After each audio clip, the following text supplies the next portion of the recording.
Continuamos en Traspunte, segunda parte del programa. Vamos a hablar de gestión cultural. El pasado 9 de abril se presentaba en la localidad gaditana de Conil de la Frontera el estudio de la gestión cultural en la provincia de Cádiz. Es por esto que hemos llamado y nos ha atendido muy amablemente la persona que es portavoz precisamente de GECA, Gestores Culturales de Andalucía, aquí en la provincia en Cádiz, que es Rafael Morales, a quien agradecemos su tiempo y le damos la bienvenida a este programa, a Traspunte.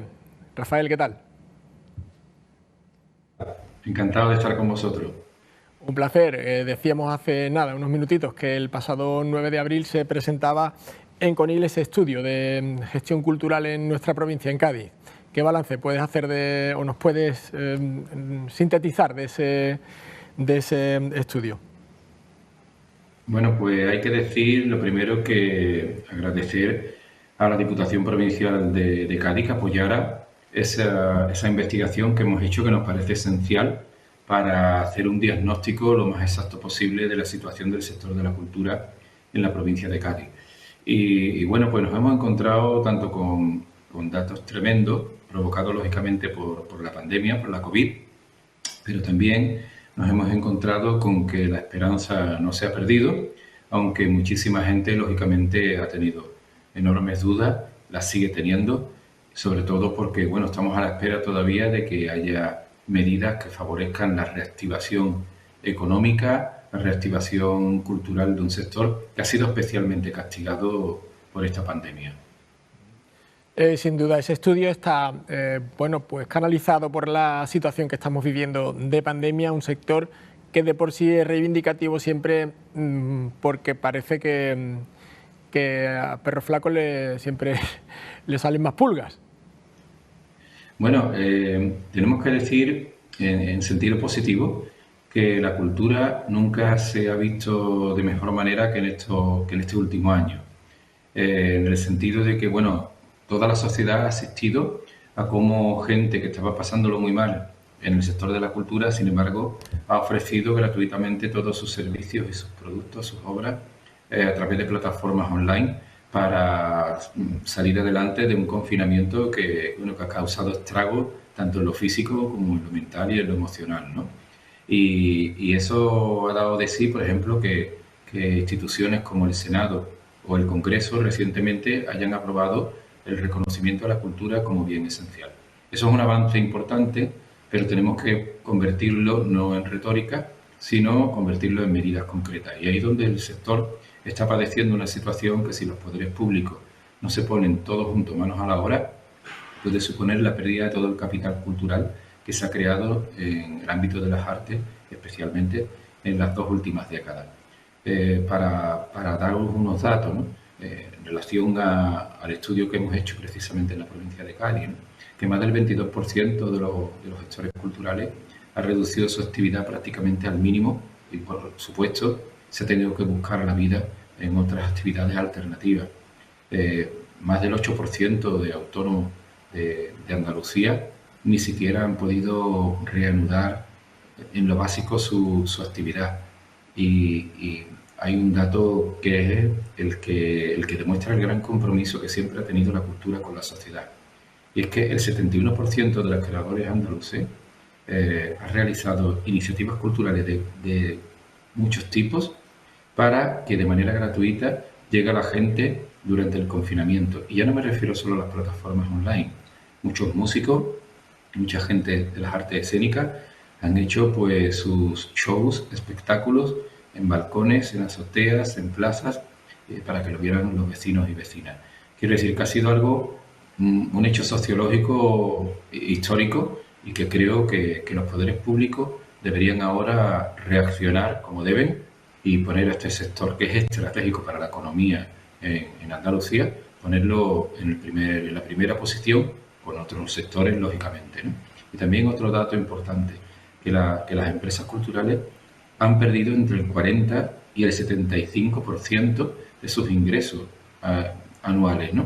Eso para muchas empresas es la desolación más absoluta, y las que más han padecido ha sido la música y las artes escénicas. Acciones en contacto con el público, claro. que han conseguido al menos, bueno, pues como bien comentas, ¿verdad, Rafael? Mantenerse viva en estas plataformas apoyadas en la tecnología. Por cierto, ¿qué es la iniciativa legislativa popular? Una iniciativa para crear la ley de la cultura en Andalucía. Bueno, pues entendemos que uno de los grandes padecimientos de nuestro sector está en la falta de regulación. Hay una falta de regulación que afecta tanto a la creación artística como a los técnicos puros y duros, iluminación, sonido, tramoya, maquinaria, que son los grandes artífices del evento que cuando se produce ante el público, y también, por supuesto, en el ámbito de la gestión cultural. Creemos que es porque adolecemos de una falta de marco de seguridad jurídica. Entonces, como GECA, entendemos que como GECA, que además coordina el Grupo de Rescate del Sector Cultural, que integra 49 asociaciones profesionales y empresariales de la cultura en Andalucía, creemos que es fundamental construir ese marco jurídico. Y hemos ido a la mayor. No es cuestión solamente, lógicamente, un decreto, una orden, son importantes, pero incluso un plan estratégico es fundamental. Pero entendemos que ya es el momento de que exista una ley que garantice los derechos culturales para la ciudadanía y también para el ejercicio de la cultura como recurso. Hay que tener un dato: en España, más de 700.000 familias dependen del sector de la cultura. En Andalucía podemos estar hablando perfectamente de decenas de miles de familias que directamente luego están los sectores asociados precisamente a esas actividades culturales: patrimonio, turismo cultural, artesanía, las tradiciones, el folclore, etcétera. Mueve a muchísimas personas y ahora mismo pues están radicalmente desatendidas. Es verdad que se está intentando reactivar como se puede, que las medidas a veces vienen en un sitio de una manera y en otro sitio se aplican de otra, y está creando un desconcierto generalizado que viene a llover sobre mojado. Entonces es importante que movamos un movimiento, que es lo que estamos haciendo, por una ley de la cultura en Andalucía, a través de una fórmula que prevé la ley en Andalucía, que es la iniciativa legislativa popular. Podríamos hacerla de dos maneras: una, recabando 40.000 firmas de ciudadanos y ciudadanas de Andalucía censados aquí, y otra a través de una comisión promotora de 10 ayuntamientos. Esa es la opción que en principio hemos tomado, y precisamente este jueves vamos a tener una reunión con los 10 ayuntamientos que en principio han mostrado su voluntad de promover, de la mano de GECA, del Grupo de Rescate del Sector Cultural Andaluz, pues esta iniciativa legislativa popular. Rafael Morales es portavoz de GECA en Cádiz, Gestiones Culturales de Andalucía. Te agradecemos mucho desde Traspunte y Onda Cádiz Radio y Televisión tu tiempo y sobre todo eso que nos has comentado, el abrazo fuerte para un sector que, como bien has dicho, bueno, es de los que más ha padecido esta pandemia, y que al menos para algunos, otros y otras, ya lo sabíamos, se está convirtiendo de manera oficial en un bien esencial. Sí, lo que pasa es que no nos podemos quedar en las palabras a lo que nos han acostumbrado en la cultura. Cuando hay un sector económico en nuestro país que cae, por lo que sea, por una crisis del tipo que fuere, todos entendemos que se adopten medidas millonarias por sacar adelante ese sector. Ha pasado con la construcción, ha pasado con el automóvil, ha pasado con la minería, pasa con la agricultura constantemente. Entendemos además que es legítimo ese apoyo, pero cuando hablamos de cultura se dice que la cultura es un bien esencial, incluso ya se establece institucionalmente, se dice que es lo más importante para la identidad de un pueblo, en este caso Andalucía, que para el futuro es inconcebible sin la cultura, pero las medidas brillan por su ausencia y, sobre todo, cuando se hace alguna, son escasas y muy tardías. Y ahora mismo está el sector en una situación en la que inmediatamente tienen que los poderes públicos tomar medidas de gran nivel, de gran calado, con presupuestos en condiciones y, por supuesto, también algo muy importante, que se regule el reconocimiento profesional en la cultura. La cultura la hacemos todos, como todos también curamos a nuestros hijos, a nuestras hijas, a nuestra familia cuando no hay más remedio. Pero hay un patrimonio, unas actividades, unos eventos, festivales, etcétera, tradiciones que tenemos que organizar, que eso requiere un rigor profesional, y el reconocimiento profesional es algo básico, fundamentalmente también en la administración local, que es el principal promotor de la actividad cultural, no solo en Andalucía, sino también en España. Nos quedamos con ese mensaje. Rafael, muchas gracias por tu tiempo. Gracias a vosotros. Bueno, pues hasta aquí esta charla que hemos querido tener también con el portavoz de GECA en Andalucía, haciendo balance de ese estudio de la gestión cultural en la provincia de Cádiz. Nosotros que continuamos en Traspunte, no se vayan porque nos queda mucha información que compartir con ustedes del ámbito cultural, así que seguimos aquí en Traspunte.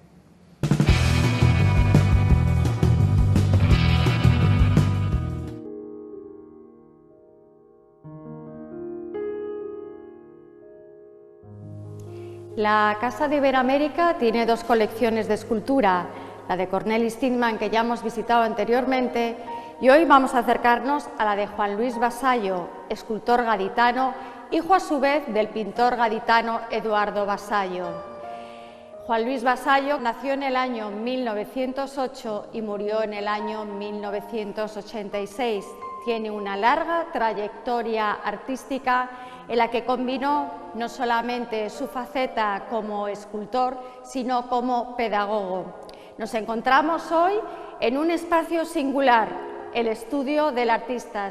Muchas veces, cuando admiramos a los artistas, pensamos en cómo sería su espacio de creación y su estudio, y gracias a la labor de conservación de la familia de Juan Luis Vasallo, nos encontramos en el estudio con los utensilios de trabajo tal y como él los dejó.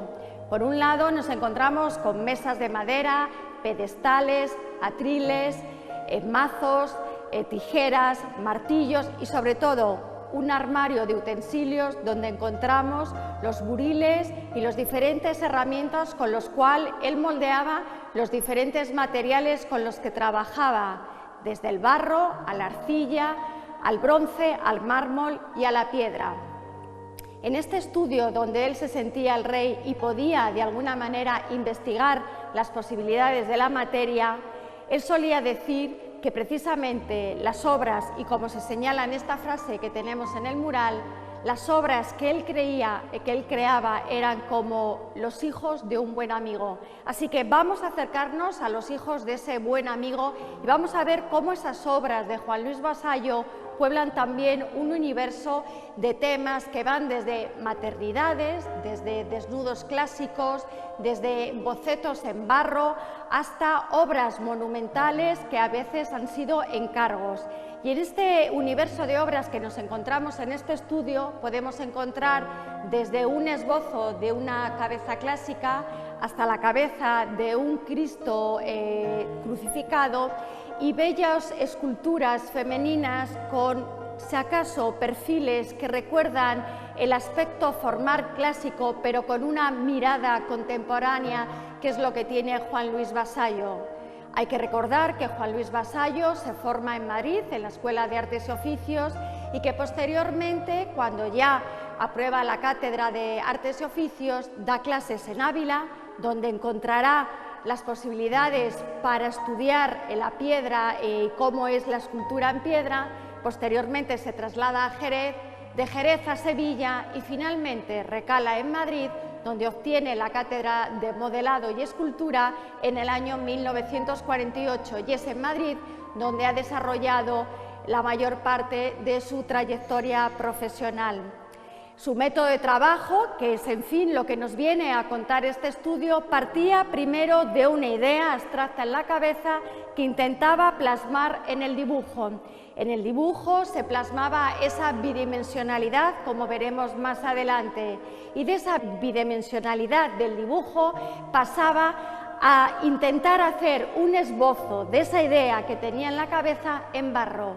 El barro además era un material que precisamente le gustaba porque le permitía modelar con sus dedos y dejar su propia huella en esa idea que tenía en su cabeza, y finalmente elegía en qué material realizar la obra. También eso dependía efectivamente si era una obra que quería él realizar de manera propia o libre, o era un encargo que venía ya de alguna manera predeterminado. Durante su estancia en Sevilla, Tuvo como profesor a José Caput en el arte de la imaginería y ahí se inicia en el arte de la restauración y de las tallas religiosas. Y aunque en la exposición permanente que podemos ver en la Casa de Iberoamérica la parte religiosa no es la parte más amplia, sí que podemos destacar algunas obras. Nos gusta especialmente la obra de San Isidoro de Sevilla, San Isidro Labrador, por supuesto la Virgen de Retamar con el niño en brazos y un libro que están leyendo. Se cree que la Virgen le está enseñando al niño a leer, y quizá la escultura que nos pueda parecer más especial, con un gusto exquisito que funde la belleza clásica de las esculturas de crucifixión con un toque contemporáneo, es la Crucifixión de Cristo, en la cual de alguna manera casi etérea aparece el cuerpo de Cristo suspendido en el aire.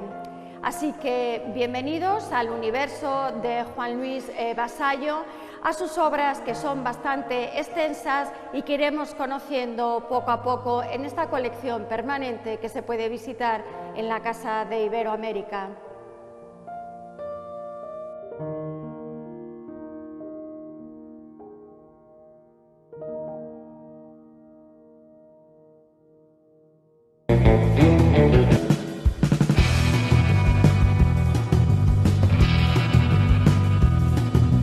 Mandar todo mi apoyo a la candidatura de Cádiz como sede del próximo Congreso Internacional de la Lengua Española. Hay muchos motivos que hacen de Cádiz un sitio idóneo para esta celebración, pero principalmente, aparte de su carácter cosmopolita, hospitalario y abierto, creo que Cádiz ya fue en el pasado punto de encuentro de muchas culturas, cuando Cádiz era el puerto base, donde partían muchos grandes viajes a las Indias, y creo que sería bonito terminar de cerrar el círculo y que de nuevo nos convirtamos en ese punto de encuentro con el idioma español como denominador común. Así que todo mi apoyo a esta fantástica iniciativa.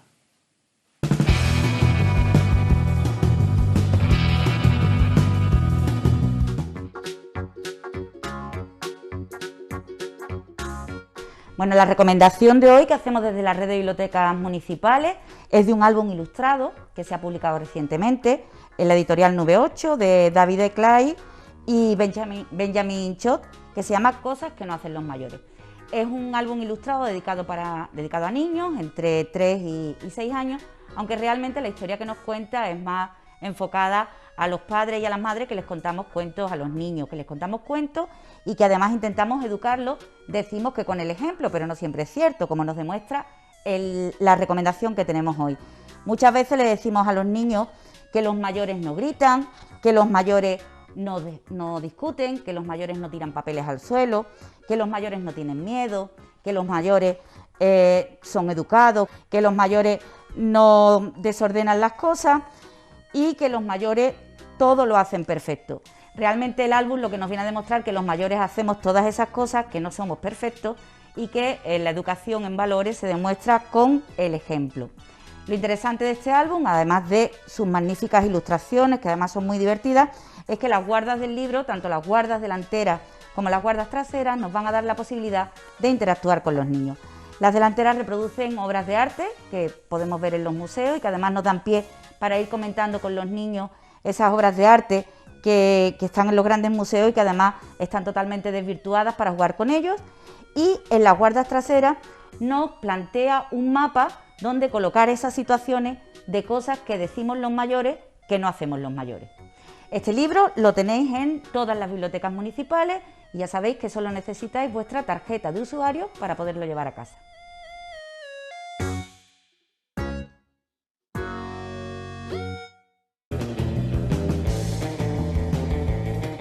Tomás Nevinson de Javier Marías abre la lista de los más vendidos en ficción. Independencia de Javier Cercas estrena el segundo puesto y Ella y su gato cierran ficción.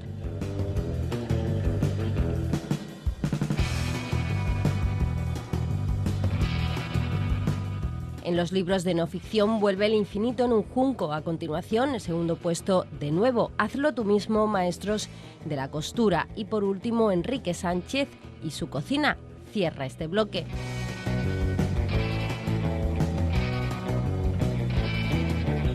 Los más pequeños también, como siempre, tienen sus propias recomendaciones, que encabeza la saga del secreto del océano. Le sigue Invisible y, en tercer lugar, de nuevo, Historias de fantasmas de Japón. En las novelas gráficas y cómics se estrena el nuevo libro de Ana Peñas, Todo bajo el sol. La filosofía de Mafalda y el viaje en novela gráfica dan por finalizado este ranking del mes.